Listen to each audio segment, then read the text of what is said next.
વાલી હું બાલ દાઢી કરીને આવું.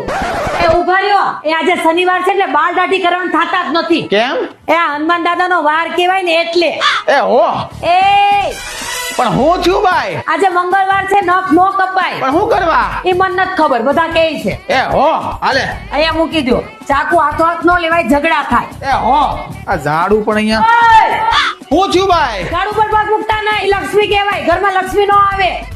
એવું છે. આ વાલી મારથી મીઠું ઢોળાઈ ગયું. એ ભરી લો ફટાફટ કે શંકર ભગવાન પાપડે વીણાવશે.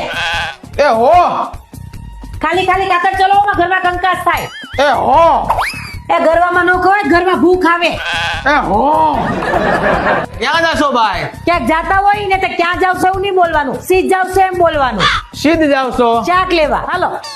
એ હારા કામ કરવા જઈ ને તો દહીં ખાઈને જવાય એવું ગઢિયા કહી ગયા છે. એ હો આપણે જમીન જાય તો બહાર જાતી વખતે ખાવાનું નામ નહીં લેવાનું એવું ગઢિયા કહી ગયા છે. એ હો એ પલંગ ઉપર નો ખવાય, માંદગી આવે.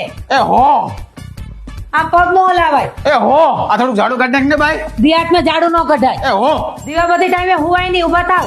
એ હો આ ચપ્પલ ઊંધા નો મુકાય. એ હો હા મારો પગાર વધી ગયો ને. અહીંયા તો પગાર નો કહેવાય. ઓય દેડકન પાણકો મારમાં. એનથી શું થાય ભાઈ? એ બૈરી મૂંગી મળે. કાશ નાનપણમાં એકાદ પણકો આટી ગયો હોત.